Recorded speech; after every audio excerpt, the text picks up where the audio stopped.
హరే కృష్ణ. ఈరోజు శ్రీమద్ భగవద్గీతలోని అత్యంత అవసరమైన 10 విషయాలను గురించి మీకు వివరించబోతున్నాను. ప్రతి చర్యకు ఒక పరిణామం ఉంటుందన్న శ్రీకృష్ణుని వాక్కు కేవలం ఒక మత విశ్వాసం కాదు, అది ఉనికి యొక్క ఒక మౌలిక సూత్రం. ఇది విశ్వం యొక్క అంతర్నిమిత నియమావళి. ఇది ప్రకృతి యొక్క ప్రతి కోణంలోనూ క్రియాశీలకంగా ఉంటుంది. దీనినే మనము కర్మ నియమం అని సంబోధిస్తాం. భౌతిక జగత్తులో గురుత్వాకర్షణ సూత్రం దాని ఉనికి గురించి తెలిసినా తెలియకపోయినా ప్రతి వస్తువుపైన ఎలా ప్రభావం చూపుతుందో, అదే రీతిలో కర్మ యొక్క ఈ ఆధ్యాత్మిక మరియు మనోవైజ్ఞానిక సూత్రం ప్రతి జీవిపైన పనిచేస్తుంది. కర్మ అనేది కేవలం భౌతిక చేష్టలకే పరిమితం కాదన్న వాస్తవాన్ని గ్రహించడం ముఖ్యం. మన మనస్సులో ఉద్భవించే ప్రతి సంకల్పం, మన వాక్కు నుండి జాలువారే ప్రతి పదం మరియు మనం ఆచరించే ప్రతి క్రియ ఒక నిర్దిష్టమైన శక్తిని ఉత్పాదిస్తుంది. ఈ శక్తి ఒక అలవలే విశ్వ చైతన్యంలో ప్రసరించి దాని గుణాన్ని బట్టి ఒక ప్రతిఫలాన్ని తిరిగి తీసుకువస్తుంది. ఈ ప్రతిఫలమే కర్మ యొక్క ఫలితం. మనం ఏది నాటుతామో దానినే పొందుతాము అనే నానుడి ఈ గహనమైన యథార్థానికి ఒక సరళమైన ప్రతిరూపం. మన ఆలోచనలు, మాటలు మరియు చేతలతో మనం విద్వేషం, ఆవేశం మరియు హింస అనే బీజాలను చల్లితే మనకు భయం, కలవరం మరియు వేదన అనే ఫలసాయాన్ని స్వీకరించవలసి వస్తుంది. దానికి భిన్నంగా మనం స్నేహం, దయ మరియు నిస్వార్థ సేవ అనే బీజాలను నాటినప్పుడు మన జీవిత క్షేత్రంలో ప్రశాంతత, సంతోషం మరియు సమరసత అనే పుష్పాలు వికసిస్తాయి. ఇది ఏదో బాహ్యశక్తి ప్రసాదించే పురస్కారం లేదా దండన కాదు. ఇది మనం చేసిన కర్మల యొక్క అనివార్యమైన పరిణామం. అగ్ని యొక్క స్వభావం దహించడం, జలం యొక్క స్వభావం శీతలతను ఇవ్వడం. ఎలాగో అలాగే శుభప్రదమైన కర్మ యొక్క స్వభావం ఆనందాన్ని మరియు శాంతిని ఇవ్వడం. అశుభప్రదమైన కర్మ యొక్క స్వభావం విచారాన్ని మరియు అశాంతిని ఇవ్వడం.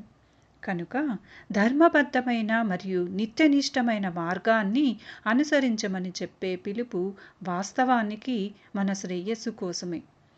ఒక వివేకవంతమైన జీవన విధానాన్ని అవలంబించమని చేసే ఆహ్వానం.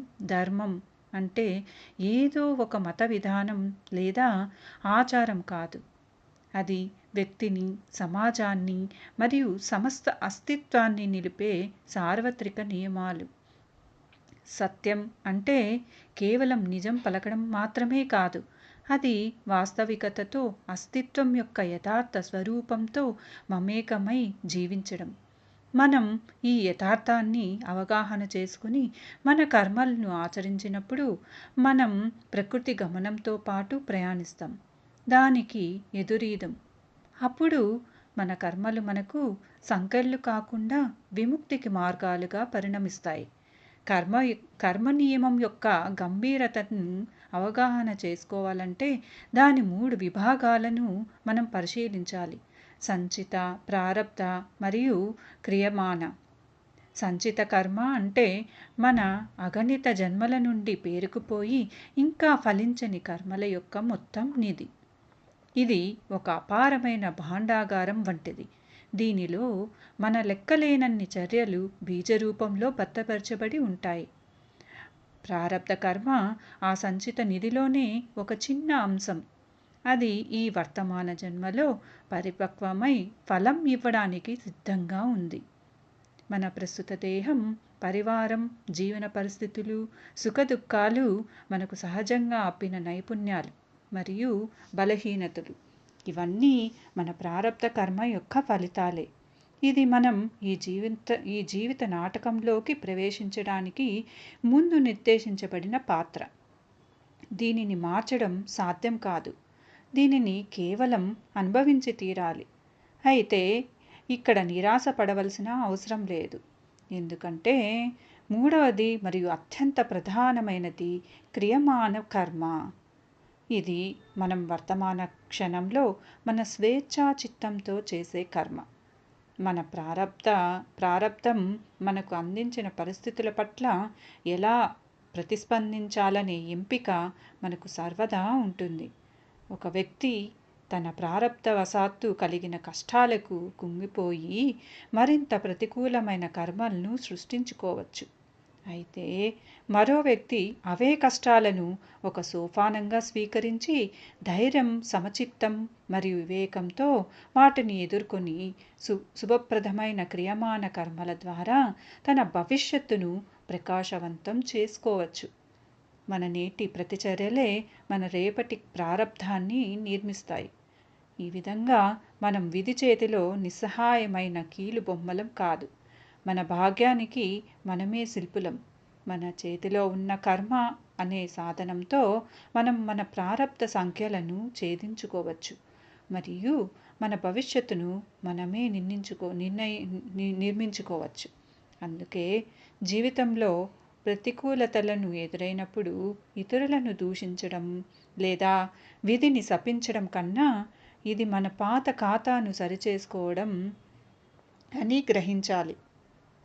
దానిని ప్రశాంతంగా, స్థైర్యంగా స్వీకరించి వర్తమానంలో మన కర్మలను శుద్ధి చేసుకోవడం ద్వారా మనం ఈ ఖాతా నుండి బయటపడి శ్రేష్టమైన భవిష్యత్తును సృష్టించుకోగలం. ఈ అంశాన్ని ఒక దృష్టాంతం ద్వారా గ్రహిద్దాం. ఒకానొక పల్లెలో ఇద్దరు వ్యవసాయదారులు ఉండేవారు. వారిద్దరి పొలాలు ఒకదానికొకటి ఆనుకునే ఉండేవి. ఒక ఏడాది తీవ్రమైన అనావృష్టి సంభవించింది. ఇద్దరి పొలాల్లోని పైర్లు ఎండిపోవడం మొదలయ్యాయి. మొదటి రైతు ఆకాశం వైపు చూసి దైవాన్ని నిందించడం ప్రారంభించాడు. ఓ దేవా, ఇదేం అన్యాయం! నా కష్టమంతా బూడిదలో పోసావు. నీకు కరుణ లేదు. అతను కోపం, నిస్పృహలతో కృంగిపోయి తన క్షేత్రానికి వెళ్ళడమే మానుకున్నాడు. రెండవ రైతు కూడా విచారించాడు. కానీ అతను వాస్తవికతను స్వీకరించాడు. అతను ఇలా తలచాడు: అనావృష్టి నా ఆధీనంలో లేదు, కానీ నా చేతుల్లో ఉన్నంత వరకు నేను ప్రయత్నించాలి. అతను ప్రతిరోజు తన పొలానికి వెళ్ళి బీటలు వారిన నేలను దున్నుతూ, కలుపు మొక్కలను ఏరివేస్తూ, అందుబాటులో ఉన్న కొద్దిపాటి జలంతో మొక్కల మూలాలకు జీవం పోస్తూ ఉన్నాడు. గ్రామస్తులు అతన్ని చూసి పరిహసించారు. ఈ వెర్రివాడు అనవసరంగా ప్రయాసపడుతున్నాడని. కొంతకాలం గడిచాక హఠాత్తుగా తొలకరి జల్లులు కురిశాయి.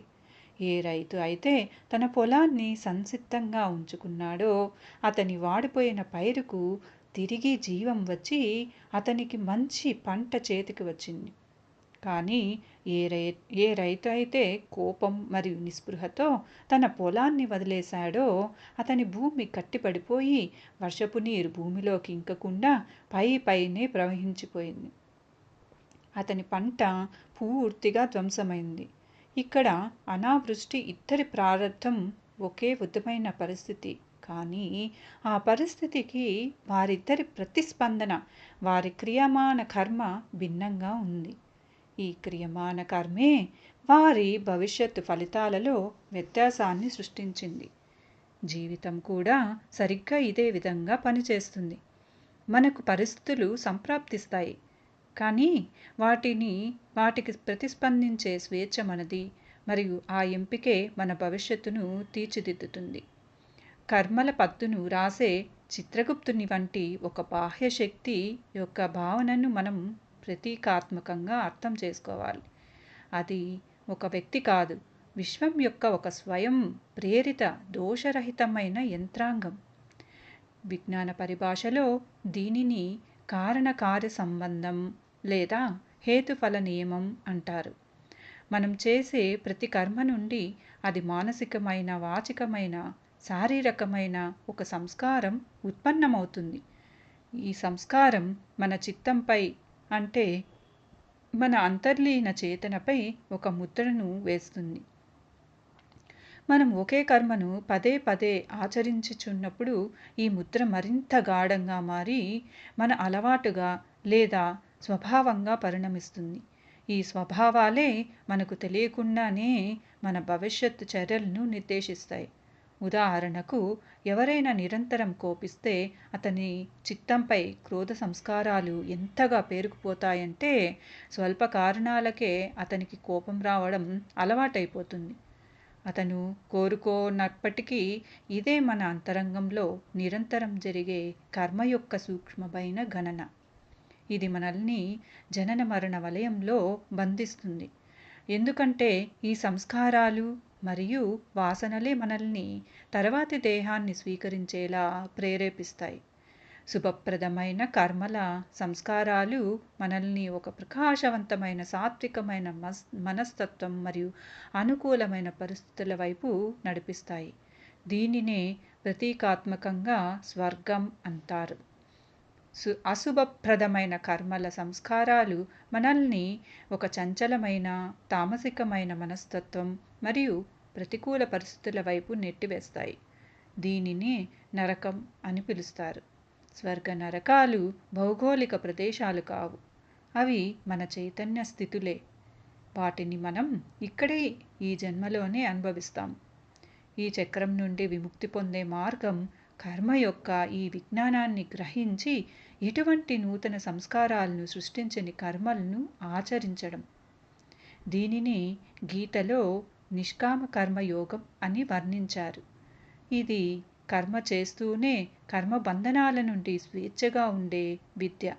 ఇందులో మనం కర్మను ఆచరిస్తాం, కానీ నేను చేస్తున్నాను అనే అహంకారం నుండి విడివడి చేస్తాం.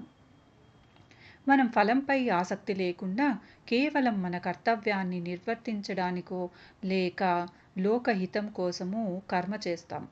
అటువంటి కర్మ చిత్తంపై కొత్త ముద్ర వేయకపోగా పాత సంస్కారాలను కూడా శుద్ధి చేసి మనల్ని విముక్తి వైపు నడిపిస్తుంది. జీవితాన్ని ఒక దర్పణంలా భావించడం కర్మ సిద్ధాంతంలోని మరొక సుందరమైన పార్శ్వం. ఈ ప్రపంచం, ఈ సమాజం, చుట్టూ ఉన్న వ్యక్తులు ఇవన్నీ ఒక బృహత్ దర్పణం వంటివి. ఇవి మన అంతర్గత స్థితిని మనకు ప్రతిఫలిస్తాయి. ఇతరుల పట్ల మన మనసులో ప్రేమ, ఆదరణ మరియు సహకార భావనలు ఉంటే బాహ్య ప్రపంచం నుండి కూడా మనకు అటువంటి ప్రతిస్పందనే తిరిగి వస్తుంది. అందరూ మనతో ఆదర్శంగా ప్రవర్తించకపోవచ్చు, ఎందుకంటే వారికి వారి స్వంత ప్రారబ్ధం మరియు సంస్కారాలు ఉంటాయి. కానీ సగటున మన జీవితపు ప్రతిధ్వని మన కర్మల ప్రతిధ్వనిగానే ఉంటుంది. మనం ప్రతి ఒక్కరిలో దోషాలను వెతికితే, ప్రతి ఒక్కరిని విమర్శిస్తే క్రమంగా ప్రపంచం కూడా మనకు అలాగే కనబడటం మొదలవుతుంది. మరియు ప్రజలు కూడా మన పట్ల విమర్శనాత్మకంగా వ్యవహరిస్తారు. ప్రపంచం మారిందని కాదు, మన దృష్టి, మన శక్తి క్షేత్రం ప్రతికూలంగా మారిపోయి మనం అటువంటి శక్తి క్షేత్రాన్ని మన వైపు ఆకర్షిస్తున్నాం. మనం చిరునవ్వు చిందించినప్పుడు ఎదుటివారి ముఖంలో కూడా చిరునవ్వు వికసించే సంభావ్యత పెరుగుతుంది. మనం ప్రేమను పంచినప్పుడు ప్రేమను ఆకర్షిస్తాము. ఇది ఒక మానసిక మరియు శక్తివంతమైన నియమం. కనుక మనం మన జీవితంలో, మన సంబంధాలలో పరివర్తనను ఆశిస్తే ఇతరులను మార్చాలని యత్నించే కంటే మనల్ని మనం మార్చుకోవాలి. మనం మనలోని భావనలను మరియు కర్మలను మార్చుకున్న తక్షణమే దర్పణంలో కనిపించే ప్రతిబింబం కూడా మారడాన్ని మనం గమనిస్తాం. మీరు మీ పట్ల ఎలా వ్యవహరించాలని కోరుకుంటారో ఇతరుల పట్ల కూడా అలాగే వ్యవహరించండి. ఇది కేవలం ఒక నైతిక బోధన కాదు, ఇది ఒక ఆచరణాత్మకమైన యథార్థం. మనం ఈ విశ్వానికి ఏది ఇస్తామో అదే గుణితమై మన వద్దకు తిరిగి వస్తుంది. అందువల్ల ఆనందం, ప్రశాంతత మరియు ప్రేమ కావాలంటే వాటిని పంచడం నేర్చుకోండి. మనం విధి లేదా అదృష్టం అని వ్యవహరించేది మన జీవితాన్ని ఏకపక్షంగా శాసించే ఏదో బాహ్య శక్తి కాదని గ్రహించడం అత్యంత కీలకం. మన భవితకు నిజమైన రూపశిల్పులం మనమే. మన నేటి సంకల్పాలు, నేటి వాక్కులు మరియు నేటి చర్యలే మన రేపటి విధిని నిర్మిస్తున్నాయి. సరైన మార్గంలో చేసిన చిన్న ప్రయత్నం మన భవిష్యత్తు కోసం ఒక సానుకూల మూలధనాన్ని సమకూరుస్తుంది. ఒకవేళ మనకు ఏదైనా పొరపాటు జరిగినా, ఏదైనా వైఫల్యం ఎదురైనా అది కూడా వ్యర్థం కాదు. బుద్ధుడు చెప్పినట్టు జీవితంలో రెండే పొరపాట్లున్నాయి. ఒకటి ప్రయాణాన్ని ప్రారంభించకపోవడం, మరియు రెండవది దానిని గమ్యం చేరకుండా ఆపడం. ప్రతి దోషం, ప్రతి వైఫల్యం మనకు ఒక అమూల్యమైన గుణపాఠాన్ని నేర్పుతుంది. ఈ మార్గం సరికాదని, ఈ పద్ధతి పనిచేయదని అది మనకు సూచిస్తుంది. ఈ విధంగా మనం నేర్చుకోవడానికి సంసిద్ధంగా ఉంటే వైఫల్యమే విజయానికి తొలిమెట్టు అవుతుంది. థామస్ ఎడిసన్ విద్యుత్ బల్బును ఆవిష్కరించే క్రమంలో వేలసార్లు విఫలమయ్యాడు. మీ వేల వైఫల్యాల గురించి మీకు విచారంగా ఉందా అని ఎవరైనా ప్రశ్నించినప్పుడు అతను ఇలా బదిలిచ్చాడు: నేను విఫలం కాలేదు, బల్బును తయారు చేయలేని పద్ధతులను కనుగొన్నాను. ఇది సకారాత్మక దృక్పథం. విజయం మరియు వైఫల్యం మన కర్మల పరిణామాలే, మరియు రెండు మన ఎదుగుదలకు అవసరమే. విజయం మనకు ఆత్మవిశ్వాసాన్ని ఇస్తే, వైఫల్యం మనకు జ్ఞానాన్ని, వినయాన్ని ప్రసాదిస్తుంది. ముఖ్యమైనది ఏమిటంటే మనం కర్మ చేయడానికి జంకకూడదు, తప్పులకు భయపడకూడదు, మరియు మన ప్రతి అనుభవం నుండి నేర్చుకుంటూ నిరంతరం పురోగమిస్తూ ఉండాలి. మన కర్మల పట్ల ఈ జాగృతి మనల్ని మన భవితకు అధిపతులను చేస్తుంది. మనం మంచి కర్మ చేశాము, కానీ దాని ఫలితం ఆశించినంత మంచిగా ఎందుకు రాలేదు, లేదా ఫలానా వ్యక్తి అన్ని చెడ్డ పనులు చేస్తూ కూడా సుఖంగా, విజయవంతంగా ఎందుకు ఉన్నాడు అనే ప్రశ్న తరచుగా మన మనసులో మొదలవుతుంది. ఇది చూసి కర్మ సిద్ధాంతంపై మన విశ్వాసం సన్నగిల్లే అవకాశం ఉంది. కానీ మనం అర్థం చేసుకోవలసిన విషయం ఏమిటంటే, కర్మఫలం ఒక బీజం వంటిది. ప్రతి బీజం ఫలరూపం దాల్చడానికి వేరువేరు సమయం పడుతుంది. కొన్ని కర్మల ఫలితం తక్షణమే కనిపిస్తుంది. ఉదాహరణకు, అగ్నిని తాకితే వెంటనే చేయి కాలడం, ఇది తక్షణ ఫలం. కర్మల ఫలితం కొంతకాలం తర్వాత వ్యక్తమవుతుంది. ఉదాహరణకు, ఈరోజు చేసిన అధ్యయనం యొక్క ఫలితం పరీక్షల రూపంలో కొన్ని నెలల తర్వాత లభిస్తుంది. మరియు కొన్ని కర్మల ఫలితం వాటి సంస్కారాలు అత్యంత గాఢంగా ఉన్నప్పుడు, లేదా ఫలించడానికి ప్రత్యేకమైన పరిస్థితులు అవసరమైనప్పుడు వాటి ఫలితం వ్యక్తమవ్వడానికి సంవత్సరాలు లేక అనేక జన్మలు కూడా పట్టవచ్చు. చైనీస్ వెదురు చెట్టు కథ ఒకటి ఉంది. రైతు దాని విత్తనాన్ని నాటుతాడు, దానికి నీరు, ఎరువు అందిస్తాడు. 1, 2, 3, 4 సంవత్సరాల పాటు భూమిపైకి ఒక్క అంకురం కూడా రాదు. కానీ రైతు సహనంతో ప్రతిరోజు దానికి నీరు పోస్తూనే ఉంటాడు. 5వ సంవత్సరంలో కేవలం కొన్ని వారాల వ్యవధిలోనే ఆ వెదురు చెట్టు 90 అడుగుల ఎత్తుకు ఎదుగుతుంది. ఆ అద్భుతమైన పెరుగుదల ఈ కొన్ని వారాల్లో జరిగిందా? కాదు. ఆ పెరుగుదల గత 5 సంవత్సరాలుగా భూమి గర్భంలో జరుగుతూనే ఉంది. దాని మూలాలు బలపడుతున్నాయి. మన కర్మల ఫలం కూడా సరిగ్గా ఇదే విధంగా పనిచేస్తుంది. మన శుభకర్మల ఫలితం మనకు వెంటనే కనబడకపోవచ్చు, కానీ భూమి కింద అగోచరంగా అవి మన మూలాలను బలపరుస్తూ ఉన్నాయి, మన వ్యక్తిత్వాన్ని నిర్మిస్తూ ఉన్నాయి. సరైన సమయం మరియు పరిస్థితులు అనుకూలించినప్పుడు వాటి ఫలం అద్భుతంగా వ్యక్తమవుతుంది. కనుక ఇతరుల బాహ్య వైభవాన్ని చూసి వ్యాకులత చెందకండి, మరియు మీ శుభకర్మలకు తక్షణ ఫలితం రానప్పుడు నిరాశపడకండి. ధైర్యం మరియు విశ్వాసంతో మీ మార్గంలో మీరు పయనిస్తూ ఉండండి. కర్మ నియమం అమోఘమైనది. దాని ఫలితం ఆలస్యంగానైనా సరే తప్పక లభిస్తుంది. గీత యొక్క ఒక ముఖ్య సందేశం ఏమిటంటే, మనం మన ప్రయత్నంపైనే అధికారం కలిగి ఉండాలి, దాని ఫలితంపై కాదు. కర్మణ్యేవాధికారస్తే మా ఫలేషు కదాచన. దీని అర్థం మనం ఫలాన్ని ఆశించకూడదని కాదు, కానీ ఫలంపై ఉండే ఆసక్తితో బందీ అయి కర్మ చేయకూడదని. ఎందుకంటే ఫలితం పూర్తిగా మన నియంత్రణలో ఉండదు. ఫలితం అనేక ఇతర అంశాలపై ఆధారపడి ఉంటుంది. పరిస్థితులు, ఇతరుల కర్మలు మరియు ప్రారబ్ధం మన నియంత్రణలో ఉన్నది ఒక్కటే, మన ప్రయత్నం, మన కర్మ. కాబట్టి మనం మన సంపూర్ణ శక్తిని మరియు ఏకాగ్రతను మన కర్మను అత్యుత్తమంగా నిర్వహించడంపై కేంద్రీకరించాలి. ఫలితం గురించిన ఆందోళనలో మన శక్తిని వృధా చేసుకోకూడదు. మనం ఫలితం గురించిన ఆందోళన నుండి విముక్తులైనప్పుడు మన మనస్సు ప్రశాంతంగా మరియు కేంద్రీకృతమై ఉంటుంది. మనసు ప్రశాంతంగా మరియు స్వచ్ఛంగా ఉన్నప్పుడు అది లోభం, మోహం, అసూయ, భయం మరియు అహంకారం వంటి మలినాల నుండి విముక్తమైనప్పుడు మన బుద్ధి కూడా స్పష్టంగా మరియు పదునుగా ఉంటుంది.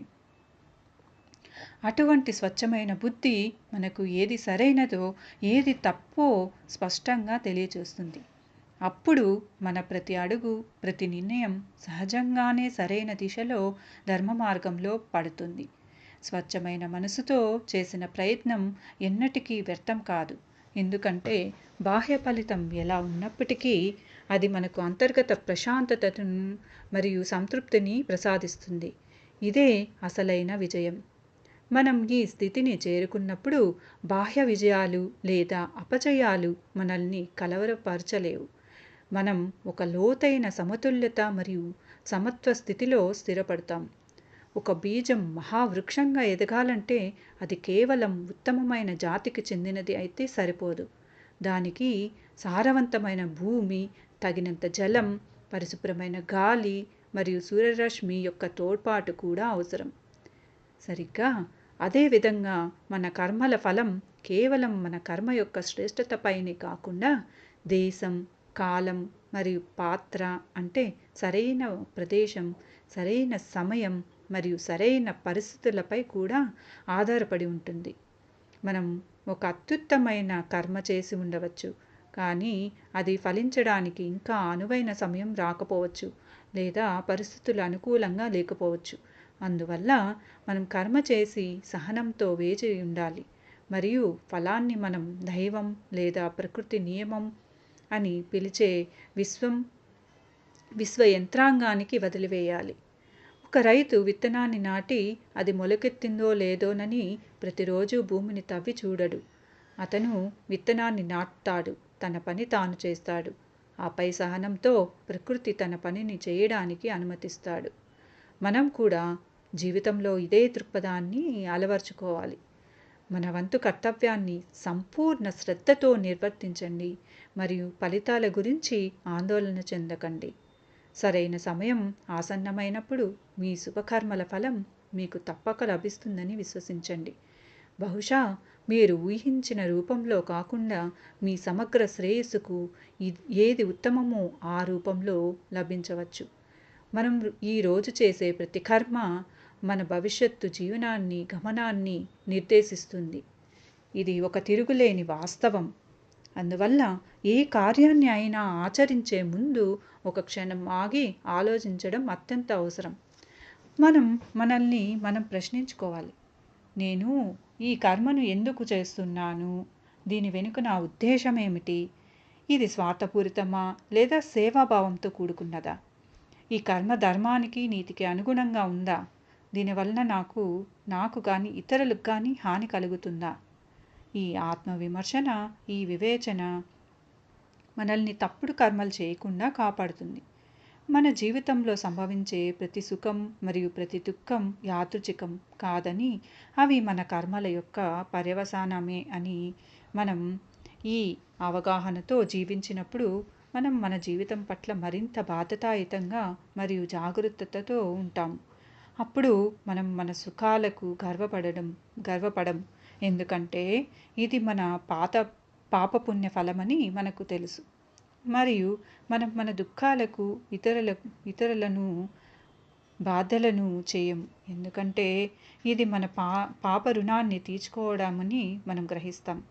ఈ అవగాహన మనకు ఒక లోతైన ప్రశాంతతను మరియు స్వీకారాన్ని అందిస్తుంది. మనం జీవితంలోని చిక్కుముడులతో పోరాడటం మాని ఆట యొక్క నియమాలు తెలిసిన క్రీడాకారుని వలె మన జీవితపు ఆటను మరింత నైపుణ్యంగా మరియు ఆనందంగా ఆడటం ప్రారంభిస్తాము.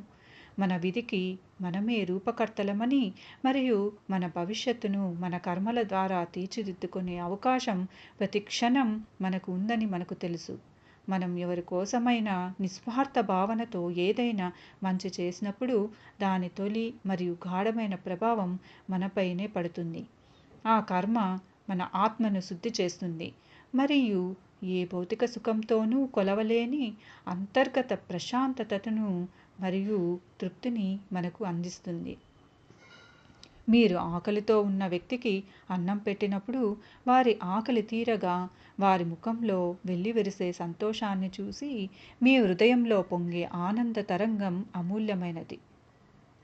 ఆ ఆనందమే మీ శుభకర్మ యొక్క తక్షణ ప్రతిఫలం. ఇది మీ ఆత్మకు పోషణగా మారుతుంది. ఒక దీపం తనను తాను దహించుకుంటూ స్వయంగా కష్టాన్ని ఓర్చుకుంటూ చుట్టూ ఉన్న అంధకారాన్ని తొలగించి కాంతిని ఎలా పంచుతుందో అలాగే పరోపకారం మరియు సేవ అనే కర్మలు మన జీవితంలోని అంధకారాన్ని, మన అజ్ఞానాన్ని, మన అహంకారాన్ని, మన సంకుచితత్వాన్ని తొలగించి దానిని జ్ఞానం, ప్రేమ మరియు శాంతి అనే ప్రకాశంతో నింపుతాయి. కబీర్ అన్నట్టు ఖర్జూరపు చెట్టులా ఎత్తుగా పెరిగితే ఏం ప్రయోజనం? బాటసారులకు నీడనివ్వదు, ఫలాలు అందనంత దూరంలో ఉంటాయి. కేవలం తన కోసం జీవించడం, తన సుఖాలనే కూడబెట్టుకోవడం ఎంత ఎత్తుకు ఎదిగినా ఎవరికీ నీడ ఇవ్వలేని ఖర్జూరపు చెట్టు లాంటిది. నిజమైన మహత్వం మామిడి చెట్టులా ఉండటంలో ఉంది. అది వినయంతో వంగి ఇతరులకు మధురమైన ఫలాలను, చల్లని నీడను అందిస్తుంది. మంచి పనులు మన జీవితాన్ని సార్థకతతో మరియు దివ్యత్వంతో నింపుతాయి. అవి మనల్ని ప్రాపంచిక ప్రవృత్తుల నుండి ఉన్నత స్థాయికి చేర్చి దైవత్వం వైపు నడిపిస్తాయి. జీవితంలో పరిస్థితులు మరియు కాలం నిరంతరం పరివర్తన చెందుతూ ఉంటాయి. కొన్నిసార్లు పగలు ఉంటుంది, మరి కొన్నిసార్లు రాత్రి, కొన్నిసార్లు సుఖం వస్తుంది, మరి కొన్నిసార్లు దుఃఖం. కానీ ఈ అన్ని మార్పుల మధ్య కర్మ నియమం స్థిరమైనది. అది ఎన్నడూ పొరపాటు చేయదు. ఎలాంటి కర్మ ఉంటుందో అలాంటి ఫలితమే లభిస్తుంది. ఇది ఒక ధ్రువ సత్యం. మనం దాని ప్రభావాన్ని వెంటనే అనుభవించినా అనుభవించకపోయినా ఈ ప్రక్రియ నిరంతరం కొనసాగుతూనే ఉంటుంది. కొన్నిసార్లు మనకు దుష్కర్మలు చేసేవారు వృద్ధి చెందుతున్నారని, సత్కర్మలు చేసేవారు బాధలు పడుతున్నారని అనిపించవచ్చు. ఇది చూసి మన విశ్వాసం సన్నగిల్లే ప్రమాదం ఉంది. కానీ ఇది కేవలం ఉపరితలాన్ని మాత్రమే చూడటం. మనకు ఆ వ్యక్తి యొక్క సంపూర్ణ సంచిత మరియు ప్రారబ్ధ కర్మల పద్దు తెలియదు. బహుశా అతను తన పూర్వ పుణ్య కర్మల ఫలాన్ని అనుభవిస్తున్నాడు మరియు అతని వర్తమాన దుష్కర్మల ఫలం భవిష్యత్తులో వ్యక్తమవ్వడానికి సంకలనం అవుతూ ఉండవచ్చు. మరియు ఈరోజు కష్టపడుతున్న వ్యక్తి బహుశా తన పాత అశుభ కర్మల రుణాన్ని తీరుస్తున్నాడు మరియు అతని వర్తమాన శుభకర్మలు ఒక ఉజ్వల భవిష్యత్తుకు పునాది వేస్తున్నాయి. అందువల్ల మనం బాహ్య పరిస్థితులను చూసి భ్రాంతి చెందకూడదు. మనం కర్మ యొక్క ఈ అచంచలమైన నియమంపై పూర్తి విశ్వాసంతో ధైర్యంగా మన ధర్మ మరియు సత్య మార్గంలో స్థిరంగా నిలబడాలి. సత్యం అనే నావ కొంచెం తడబడవచ్చు, కానీ ఎన్నటికీ మునిగిపోదు. ఎవరైనా తన కార్యాన్ని ఎటువంటి స్వప్రయోజనం లేకుండా నిష్కామ భావనతో చేసినప్పుడు అతను ఇతరుల కోసమే కాకుండా తన కోసం కూడా ఆనందం మరియు సంతృప్తి యొక్క మార్గాన్ని సుగమం చేసుకుంటాడు. స్వార్థం అంటే కేవలం తన లాభాన్ని ఆశించడం. అన్ని దుఃఖాలకు, ఆందోళనలకు మరియు బంధనాలకు మూల కారణం. మనం ఏదైనా కార్యాన్ని స్వార్థంతో ప్రేరేపించబడి చేసినప్పుడు మనం దాని ఫలితానికి తీవ్రంగా బంధించబడతాం. ఫలితం మన ఆకాంక్షలకు అనుగుణంగా ఉంటే మనకు తాత్కాలికమైన సుఖం మరియు అహంకారం కలుగుతాయి. ఫలితం ప్రతికూలంగా ఉంటే మనకు విచారం, కోపం మరియు నిరాశ కలుగుతాయి. ఈ విధంగా మనం ఫలితం చేతిలో కీలుబొమ్మలు అటు ఇటు ఊగుతూ ఉంటాం. కానీ మనం అదే కార్యాన్ని నిష్కామ భావంతో కేవలం మన కర్తవ్యంగా భావించి, లేదా ఈశ్వరార్పణంగా భావించి, లేదా లోకహితం కోసం చేసినప్పుడు మనం ఫలితం యొక్క బంధనం నుండి విముక్తులవుతాం. మన ఆనందం కర్మ చేయడంలోనే ఉంటుంది, దాని ఫలంలో కాదు. ఒక శిల్పి ఒక విగ్రహాన్ని చెక్కుతున్నప్పుడు అతను ఆ విగ్రహాన్ని సృష్టించే ప్రక్రియలోనే ఆనందాన్ని పొందుతాడు. ఆ విగ్రహానికి ఎంత వెల పెరుగుతుంది లేదా తనకు ఎంత పేరు వస్తుందనే ఆందోళన అతనికి ఉండదు. అతని ఆనందం సృజనలో ఉంది. ఇదే నిష్కామ కర్మ. అటువంటి కర్మ మనకు బాహ్య పరిస్థితులపై ఆధారపడని ఒక లోతైన ఆత్మిక శాంతిని మరియు తృప్తిని అందిస్తుంది. ఇదే కర్మయోగం యొక్క సారాంశం. దీనిని గీతలో ముక్తికి అత్యుత్తమ మార్గంగా అభివర్ణించారు. మన చర్యలు నిరంతరం మనల్ని ఏదో ఒక దిశగా తీసుకువెళ్ళే నదీ ప్రవాహం వంటివి. ప్రతి క్షణం మనం మన సంకల్పాలు, వాక్కులు మరియు చేతలతో ఈ ప్రవాహ గమనాన్ని నిర్ధారిస్తున్నాము. మన కర్మలు సత్ప్రవర్తనతో కూడినవి, సకారాత్మకమైనవి, ధర్మబద్ధమైనవి అయితే ఈ ప్రవాహం మనల్ని ఉన్నతి, ఆనందం మరియు ప్రశాంతత అనే మహాసాగరం వైపు తీసుకెళ్తుంది. మన జీవితం మరింత శ్రేష్టంగా మరియు ఫలవంతంగా మారుతుంది. కానీ మన కర్మలు దుష్టమైనవి, నకారాత్మకమైనవి, అధర్మంతో కూడినవి అయితే ఇదే ప్రవాహం మనల్ని పతనం, విచారం మరియు అశాంతి అనే పంకిలంలోకి తీసుకువెళ్తుంది. ఇది మన మార్గాన్ని మరింత కఠినతరం మరియు కంటకమయం చేస్తుంది. మనం ప్రతి క్షణం ఒక కూడలిలో నిల్చుని ఉంటాము. అక్కడ మనం ఏం దిశలో ప్రయాణించాలో ఎంచుకోవాల్సి ఉంటుంది. మన జాగరూకత మరియు మన వివేచనలే మన జీవన నౌకను సరైన మార్గంలో నడిపించగల చుక్క అని. అందువల్ల మనం ఒక కర్మల పట్ల అత్యంత జాగ్రత్తగా మరియు ఎరుకతో ఉండాలి. ఎందుకంటే అవే మన జీవన దిశను మరియు మన అంతిమ గమ్యాన్ని నిర్ణయిస్తాయి.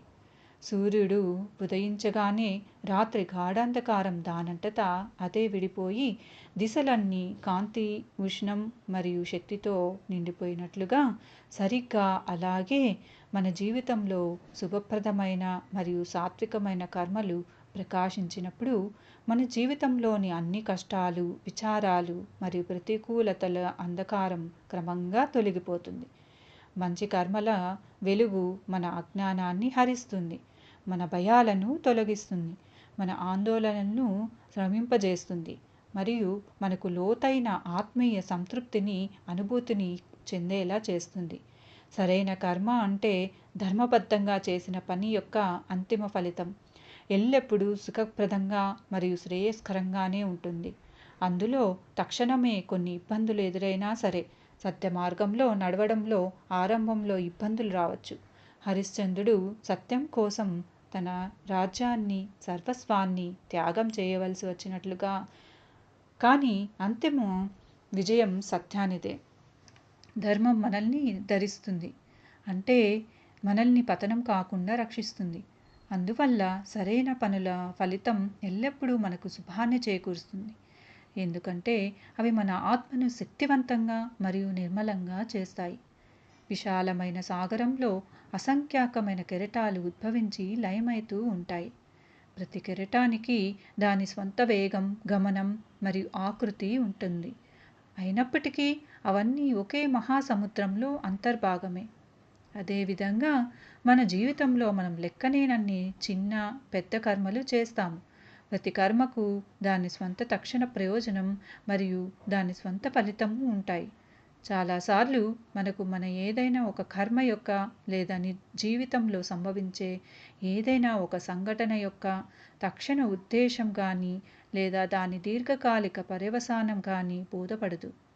ఈ పని వ్యర్థమని లేదా ఈ సంఘటన మనకు ఎందుకు జరిగిందని మనకు అనిపించవచ్చు, కానీ వాస్తవానికి ఏది ప్రయోజనరహితం కాదు. ప్రతి కర్మ, ప్రతి సంఘటన జీవితం అనే బృహత్ చిత్రపటంలో తనదైన ఒక నిర్దిష్ట స్థానాన్ని కలిగి ఉంటుంది.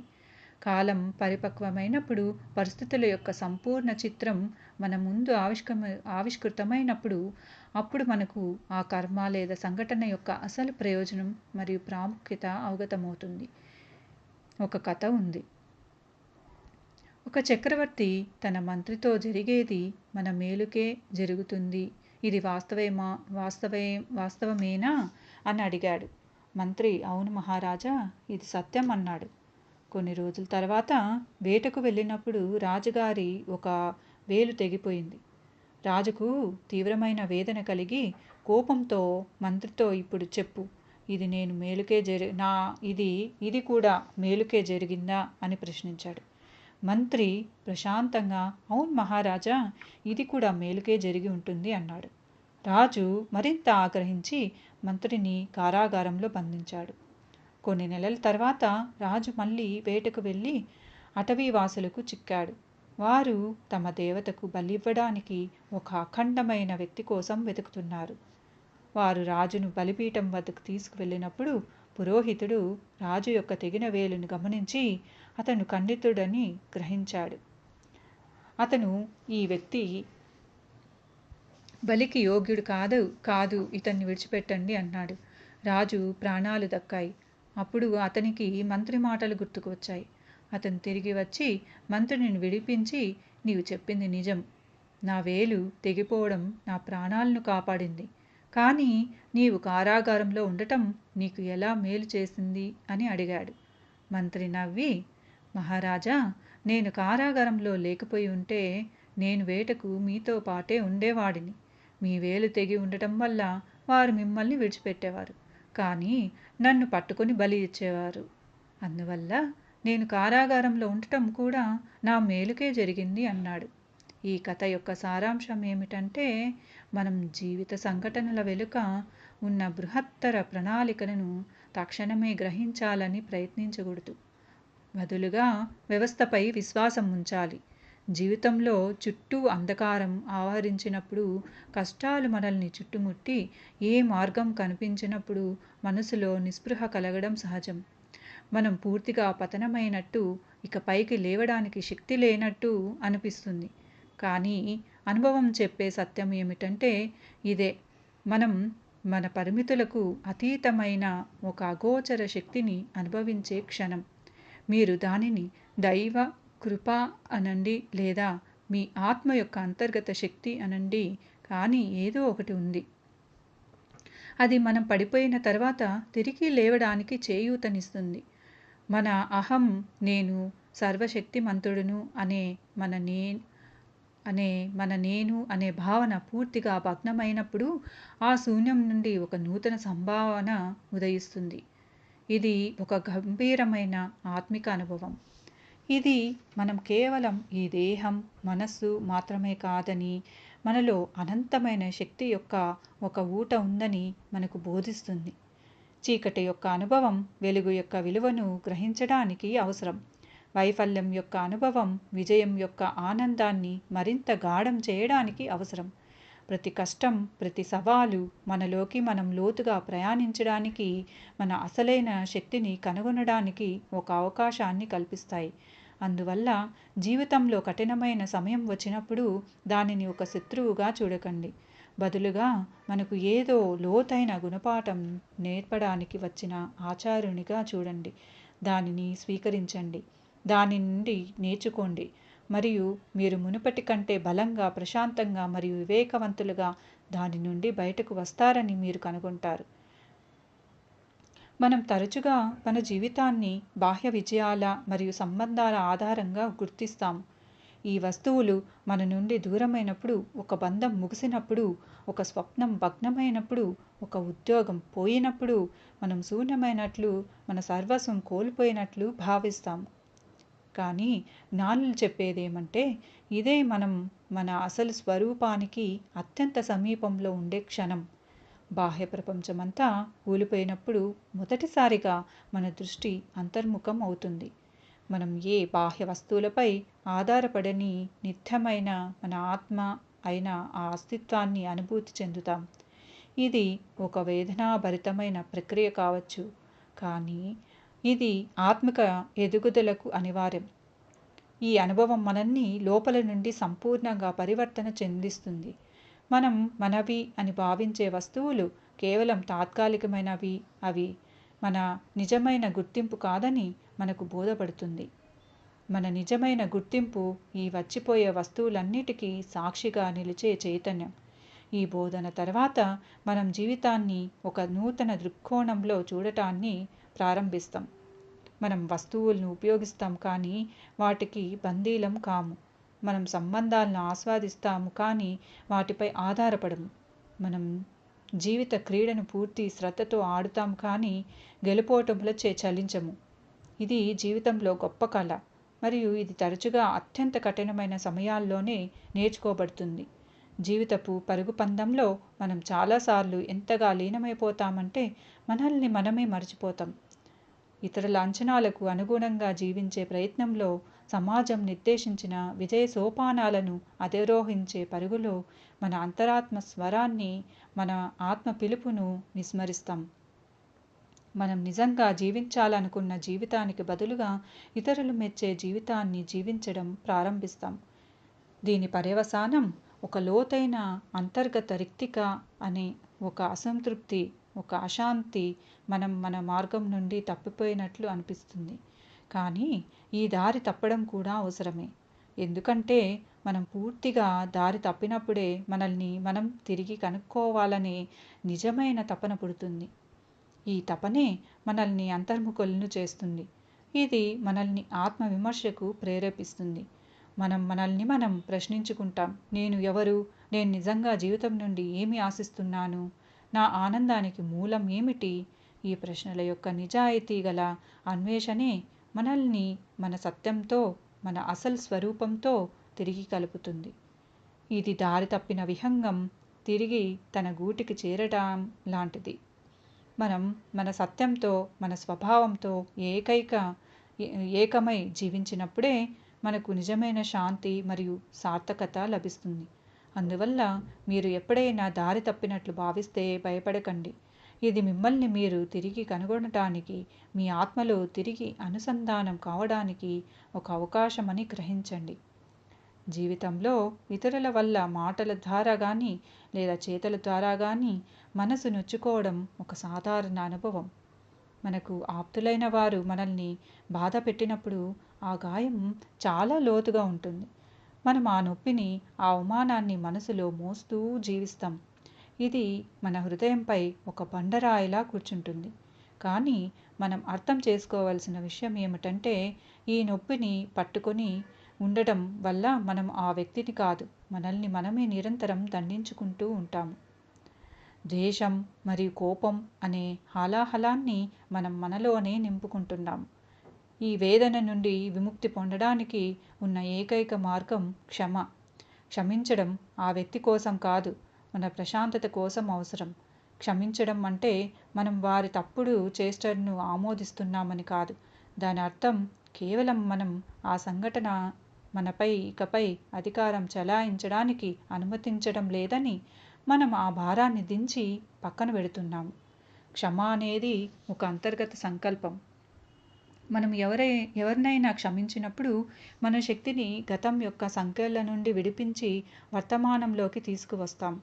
క్షమ మనకు ఇతరులు వారి సంస్కారాలు, వారి అవగాహన మరియు వారి బాధల ప్రకారం ప్రవర్తిస్తున్నారని కూడా నేర్పుతుంది. బహుశా వారు కూడా వేదనలో ఉండవచ్చు. ఈ కరుణా దృష్టి మనకు క్షమించడంలో తోడ్పడుతుంది. మరియు అన్నిటికంటే ముఖ్యమైనది మనల్ని మనం క్షమించుకోవడం. మనమందరం పొరపాట్లు చేస్తాము, కానీ తప్పుల నుండి నేర్చుకోండి. కానీ వాటి అపరాధ భావనలో కుంగిపోకండి. మనం మనల్ని మరియు ఇతరులను క్షమించగలిగినప్పుడే మన హృదయం ప్రేమ మరియు శాంతితో నిండగలదు. మన స్వప్నాలు భగ్నమైనప్పుడు, మనం మన లక్ష్యాన్ని చేరుకోవడంలో విఫలమైనప్పుడు నిరాశ మనల్ని చుట్టుముడుతుంది. ఇది మన జీవితం వ్యర్థమైపోయిందని అనిపిస్తుంది. కానీ మనం గ్రహించవలసిన విషయం ఏమిటంటే జీవితం యొక్క ప్రయోజనం కేవలం ఏదో ఒక బాహ్య గమ్యాన్ని చేరుకోవడం కాదు. జీవితం యొక్క ప్రయోజనం ఎదగడం, నేర్చుకోవడం, ప్రేమించడం మరియు మన ఆత్మను విస్తరింపచేసుకోవడం. ఒక కళ అసంపూర్ణంగా మిగిలిపోతే అది మనకు ఒక నూతన మరియు బహుశా మరింత శ్రేష్టమైన కళను కనే అవకాశాన్ని ఇస్తుంది. ఇది మనకు ఆనందం ఏదో ఒక గమ్యాన్ని చేరుకోవడంలో కాదు, ఆ ప్రయాణంలో ఉందని బోధిస్తుంది. బహుశా మనం ఏ గమ్యాన్ని అయితే చేరాలని తప్పించామో అది మన సంపూర్ణ ఎదుగుదలకు సరైనది కాకపోవచ్చు. విశ్వ వ్యవస్థ వద్ద మన కోసం బహుశా ఏదో ఉన్నతమైన ప్రణాళిక ఉండవచ్చు. ఒక ద్వారం మూసుకుంటే ఎక్కడో అనేక గవాక్షాలు తెరుచుకుంటాయి. కానీ తరచుగా మనం ఆ మూసుకున్న ద్వారం వద్దే నిలబడి దుఃఖిస్తూ ఉంటాము మరియు తెరుచుకున్న గవాక్షాలను గమనించము. వైఫల్యం మనల్ని వినయవంతులుగా చేస్తుంది. ఇది మన అహాన్ని ఛేదిస్తుంది. ఇది మన పరిమితులను మనకు తెలియజేస్తుంది మరియు మనల్ని మరింతగా ప్రయత్నించడానికి ప్రేరేపిస్తుంది. అందువల్ల అసంపూర్ణ స్వప్నాల గురించి విలపించే బదులు వాటి నుండి నేర్చుకున్న గుణపాఠాలను స్వీకరించి ఒక నూతన ధైర్యంతో మరియు నూతన అవగాహనతో ముందుకు సాగండి. జీవితం సర్వదా నూతన అవకాశాలను అందిస్తుంది. మనం వాటిని చూడటానికి మన నేత్రాలను తెరిచి ఉంచాలి. జీవితంలో అపేక్షలే దుఃఖాలకు మూల కారణం. మనం ఇతరుల నుండి, జీవితం నుండి మరియు మన నుండి కూడా అనేక అపేక్షలను పెట్టుకుంటాం. ప్రజలు మనకు అనుగుణంగా నడుచుకోవాలని, పరిస్థితులు మనకు అనుకూలంగా ఉండాలని ఆశిస్తాం. మరియు అలా జరగనప్పుడు మనం నిరాశ, కోపం మరియు విచారానికి లోనవుతాం. కానీ సత్యం ఏమిటంటే మనం ఇతరులను కానీ లేదా బాహ్య పరిస్థితులను కానీ నియంత్రించలేం. మనం కేవలం మన ప్రతిస్పందనలను, మన దృక్పథాన్ని మాత్రమే నియంత్రించుకోగలం. నిజమైన శాంతి మరియు తృప్తి మనం అపేక్షలను త్యజించి అంగీకారాన్ని అలవర్చుకున్నప్పుడే లభిస్తుంది. అంగీకారం అంటే ఏది ఎలా ఉందో దానిని అలాగే స్వీకరించడం. ఎలాంటి విమర్శ లేదా ప్రతిఘటన లేకుండా మనం ప్రజలను వారు ఉన్న విధంగానే స్వీకరించినప్పుడు మన సంబంధాలు సహజంగా మరియు మధురంగా మారుతాయి. మనం పరిస్థితులను స్వీకరించినప్పుడు మనం వాటితో పోరాడటం మాని మన శక్తిని పరిష్కారాలను కనుగొనడంలో వినియోగిస్తాం. అపేక్షలను త్యజించడం అంటే నిష్క్రియాత్మకంగా మారడం కాదు. మనం మన లక్ష్యాల కోసం ప్రయత్నిస్తాం, కానీ ఫలితం పట్ల అనాసక్తంగా ఉంటాం. మనం మన అత్యుత్తమ ప్రయత్నాన్ని చేస్తాము మరియు ఆ తర్వాత ఏ ఫలితం వచ్చినా దానిని దైవ సంకల్పంగా లేదా జీవిత ప్రసాదంగా స్వీకరిస్తాం. ఈ అనాసక్త భావన మనకు ఒక లోతైన అంతర్గత స్వేచ్ఛను మరియు శాంతిని ప్రసాదిస్తుంది. దానిని ఏ బాహ్య పరిస్థితి కూడా హరించలేదు. విజయం మరియు అపజయం జీవితం యొక్క రెండు పార్శ్వాలు. పగలు మరియు రాత్రి వలె మనం తరచుగా బాహ్య విజయం అనగా ధనం, హోదా మరియు కీర్తి వెనుక పరిగెడతాం. వాటిని సాధిస్తే మనం సంతోషంగా ఉంటామని భావిస్తాం. కానీ అనుభవం చెప్పేది ఏమిటంటే ఇది ఒక భ్రాంతి. నిజమైన విజయం బాహ్య సాధనలలో కాదు, అంతర్గత శాంతి మరియు తృప్తిలో ఉంది. ఒక వ్యక్తి బాహ్యంగా అత్యంత విజయవంతంగా ఉండవచ్చు, కానీ అంతరంగంలో అశాంతితో మరియు విచారంతో ఉండవచ్చు. మరియు ఒక వ్యక్తికి బాహ్యంగా ఏమీ లేకపోవచ్చు, కానీ అతను అంతరంగంలో పరమ సంతోషంగా మరియు తృప్తిగా ఉండవచ్చు. నిజమైన విజయం మన ఆత్మలో శాంతి ఉన్నప్పుడు, మన మనస్సు స్థిరంగా ఉన్నప్పుడు, మన హృదయంలో ప్రేమ ఉన్నప్పుడు లభిస్తుంది. ఈ అంతర్గత విజయం బాహ్య పరిస్థితులపై ఆధారపడదు. ఇది మన దృక్పథం, మన అవగాహన మరియు మన జీవన విధానంపై ఆధారపడి ఉంటుంది. మనం మన జీవితాన్ని ధర్మం, సేవ, ప్రేమ మరియు సంతృప్తి అనే సూత్రాల ఆధారంగా గడిపినప్పుడు మనం నిజమైన విజయాన్ని సాధిస్తాం. అప్పుడు బాహ్య విజయం లేదా అపజయం మనల్ని ప్రభావితం చేయవు. మనం ప్రతి పరిస్థితిలో సమభావంతో ఉంటాం. ఇదే జీవితంలో అతిపెద్ద విజయం. మనం మన జీవితంలో ఏది కోల్పోయినా దాని గురించి విలపిస్తూ ఉంటాము. మనం ఒక ప్రియమైన వారిని కోల్పోతాం, మన సంపదను కోల్పోతాం, లేదా ఒక అవకాశాన్ని కోల్పోతాం మరియు మన జీవితం సమాప్తమైనట్లు భావిస్తాం. కానీ జీవిత నియమం ఏమిటంటే ఇక్కడ ఏదీ శాశ్వతం కాదు. ఈరోజు ఉన్నది రేపు ఉండదు. పుట్టుకతో, మరణంతో, కలయికతో, వియోగం ముడిపడి ఉన్నాయి. ఈ సత్యాన్ని అంగీకరించడమే జ్ఞానం. మనం ఏదైనా కోల్పోయినప్పుడు అది మన జీవితంలో ఒక శూన్య స్థలాన్ని సృష్టిస్తుంది. ఈ శూన్య స్థలం మనకు కొత్త మరియు మెరుగైన దానిని పొందడానికి ఒక అవకాశాన్ని ఇస్తుంది. ప్రతి నష్టం మనకు వైరాగ్యం అనే పాఠాన్ని నేర్పుతుంది. అంటే నశ్వరమైన వస్తువుల నుండి అనాసక్తత. ఇది మన నిజమైన సంపద. మన నిజమైన స్వరూపం ఎప్పటికీ కోల్పోలేనిది. మన ఆత్మ మన చైతన్యం అని మనకు నేర్పుతుంది. మనం ఈ సత్యాన్ని గ్రహించినప్పుడు మనం కోల్పోతామనే భయం నుండి విముక్తులను అవుతాం. మనం జీవితంలో ప్రతి వస్తువును ఉపయోగిస్తాం, ప్రతి సంబంధాన్ని ఆస్వాదిస్తాం. కానీ ఇవన్నీ తాత్కాలికమని ఎరిగి ఉంటాం. ఈ అనాసక్తత మనకు లోతైన స్వేచ్ఛను మరియు నిర్భయత్వాన్ని ప్రసాదిస్తుంది. ప్రతి నష్టం మనల్ని మన శాశ్వత స్వరూపానికి మరింత దగ్గరగా తీసుకువెళ్ళే ఒక అవకాశంగా ఉంటుంది. మనం దానిని సరైన దృక్కోణంతో చూసినట్లయితే చివరిగా జీవితం ఒక యాత్ర అని, ఒక పాఠశాల అని గ్రహించడం ముఖ్యం. మనం ఇక్కడ అనుభవాన్ని సంపాదించడానికి, నేర్చుకోవడానికి మరియు మన ఆత్మను పరిణామం చెందించడానికి వచ్చాం. ఈ యాత్రలో సుఖదుఖాలు, గెలుపోటములు, కలయిక, వియోగాలు ఇవన్నీ పాఠ్యాంశంలో భాగమే. మనం ఈ ద్వంద్వాల నుండి అతీతులమై సమభావంతో ప్రతి పరిస్థితిని ఎదుర్కోవడం నేర్చుకోవాలి. అష్టావక్ర గీత బోధిస్తుంది, నీవు నిన్ను దేహంగా భావిస్తే నీవు ఇంకా బంధనంలో ఉన్నావు. నీవు నిన్ను ఆత్మగా లేదా చైతన్యంగా భావిస్తే నీవు విముక్తుడవు. మన సమస్యలన్నీ మన తప్పుడు గుర్తింపు నుండే ఉద్భవిస్తాయి. మనం మనల్ని శరీరం, ఈ మనస్సు, ఈ పేరు, ఈ హోదాగా భావిస్తాం. అయితే మనం వాస్తవానికి ఈ అన్ని ఉపాధులకు సాక్షిగా ఉన్న శుద్ధ చైతన్యం. ఈ సాక్షి భావనలో స్థిరపడటమే ధ్యానం. ఇదే జ్ఞానం, ఇదే విముక్తి. మనం ఈ సాక్షి భావనలో స్థిరపడినప్పుడు మనం జీవిత నాటకాన్ని చూడగలుగుతాం, కానీ దానిచే ప్రభావితం కాము. మనం మన పాత్రను పూర్తి నైపుణ్యంతో పోషిస్తాము, కానీ మనం కేవలం ఒక నటులమే తప్ప ఈ నాటకం కాదని ఎరిగి ఉంటాం. ఈ అవగాహన మనకు జీవితంలోని అన్ని ఎత్తుఫల్లాల మధ్య ఒక అచంచలమైన శాంతిని ప్రసాదిస్తుంది. నిజమైన ఆనందం మరియు శాంతి బయట ఎక్కడా లేవని, మనలోనే ఉన్నాయని ఇది మనకు బోధిస్తుంది. మనం కేవలం మన అన్వేషణను బయట నుండి లోపలికి మళ్లించాలి. మన చైతన్యపు లోతుల్లోకి మునిగి మన యథార్థ స్వరూపాన్ని గుర్తించడమే మానవ జీవితం యొక్క పరమగవ్యం. ఇదే అన్ని శాస్త్రాల, అన్ని సాధువుల మరియు అన్ని జ్ఞానుల అంతిమ సందేశం. హరే కృష్ణ.